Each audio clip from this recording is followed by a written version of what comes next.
Procura direta.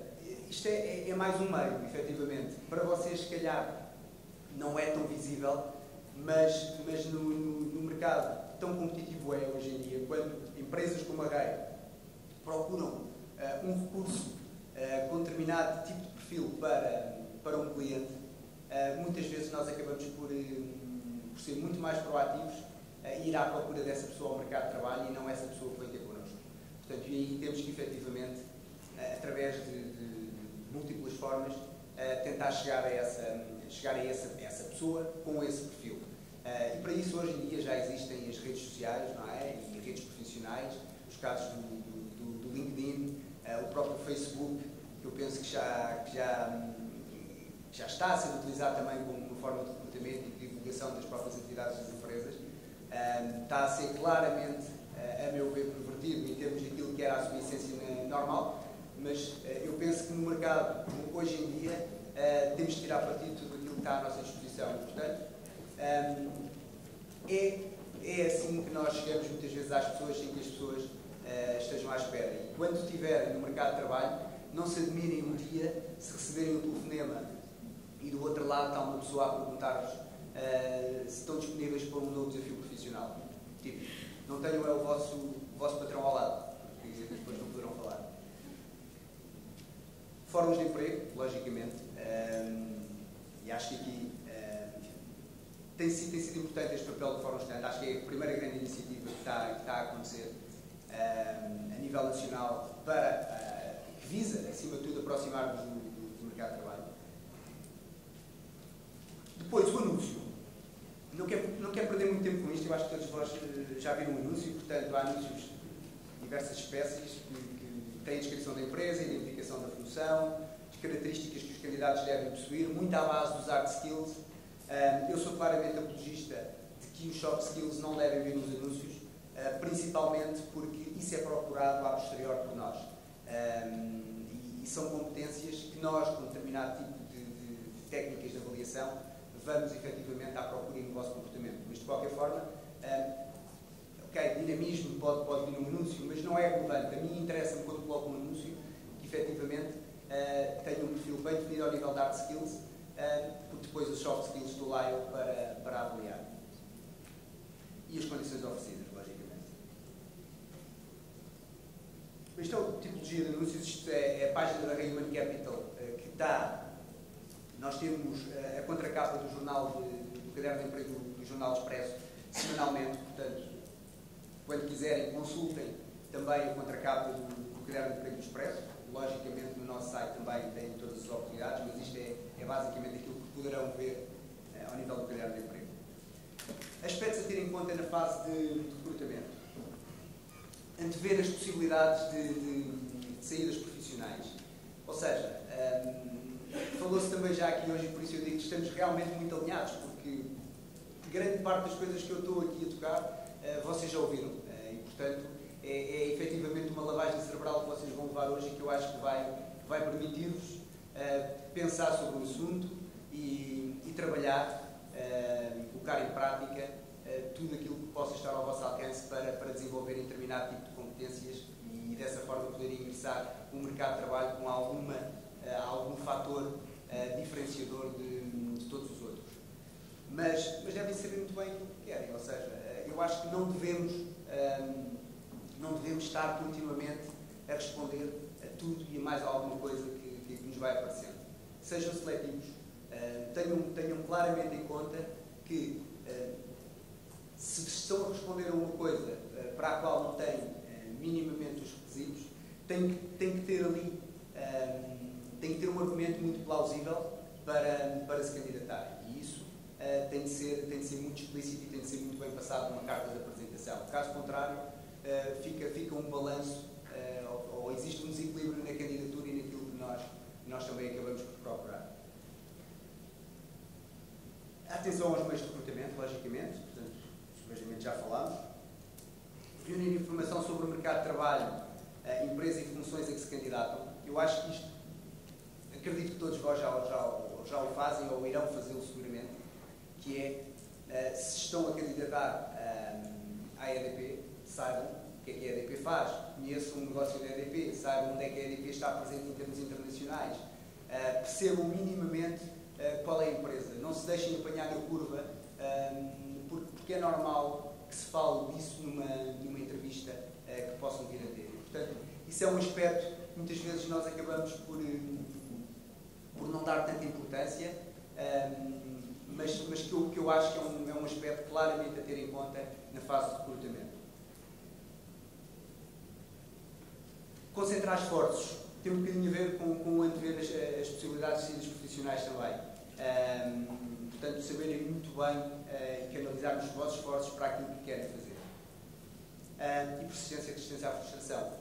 Não vai ser, quer dizer, eu diria que será uma minoria as pessoas que aqui estão, que à primeira oportunidade fiquem com a oportunidade que têm, passa a redundância, mas pode acontecer, é uma minoria que irá acontecer também aqui, mas sejam aqui a resistência à frustração, a persistência tem que ser claramente algo que vocês têm que desenvolver, porque vão ouvir muitas vezes não, muitas cartas de rejeição, neste caso e-mails de rejeição, muitos telefonemas de rejeição a dizer que optámos por outra pessoa, portanto é quase o game over, continuo a tentar, é um bocadinho isto. Preocupações com as respostas a anúncios. É importante haver, até mesmo na carta de apresentação, um interesse claro e uma motivação clara para a oportunidade.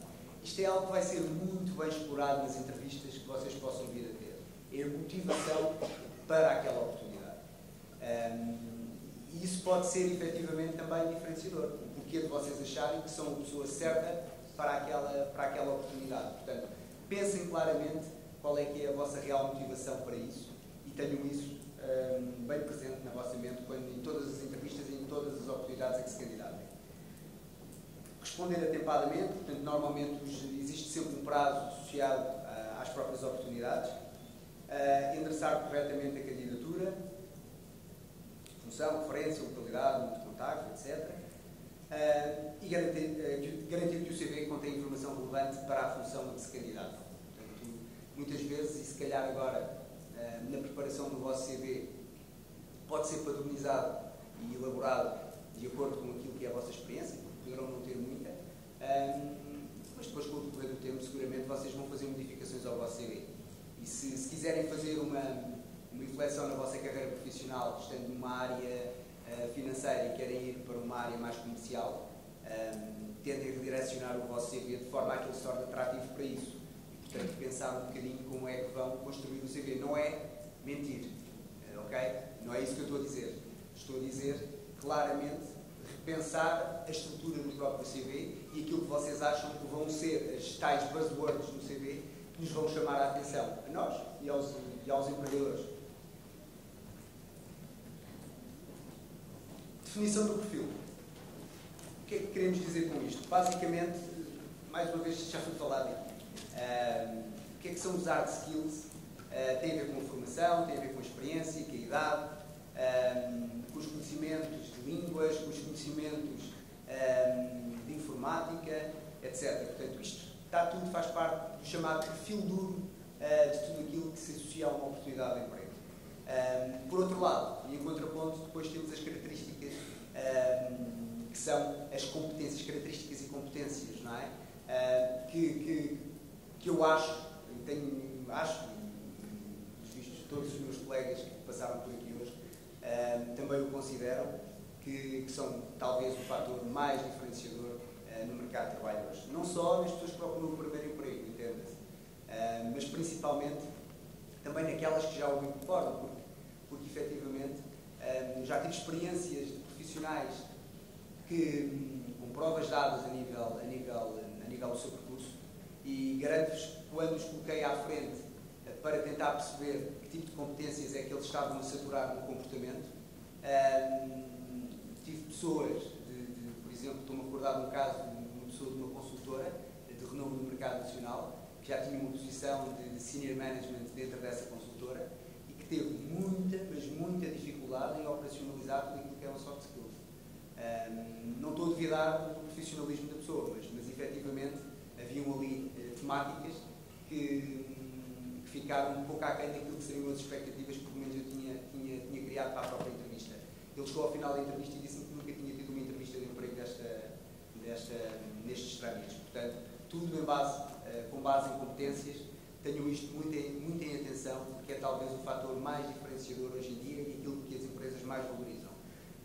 Há um exemplo que eu costumo dar e por isso digo que sejam felizes naquilo que vão fazer, que é, eu trabalho no centro de Lisboa, no Saldanha, não sei se conhecem, que tem um movimento tremendo, todos os dias.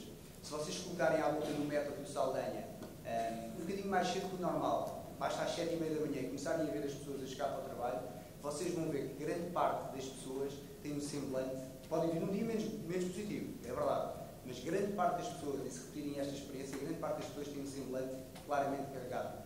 Eu quase que aposto que se fosse falar com aquelas pessoas, elas não eram felizes naquilo que faziam, não naquilo que fazem. Portanto, tenham isto em mente, procurem efetivamente aquilo que vos pode apaixonar. E isto é algo que numa empresa, por exemplo, que é a cliente da Human Capital, a Microsoft, valoriza, que é as pessoas têm que mostrar paixão por aquilo que fazem. Se não mostrarem paixão por aquilo que fazem, não vão ser efetivamente felizes no seu dia-a-dia. E vai-lhes custar, obviamente, levantar para ir trabalhar.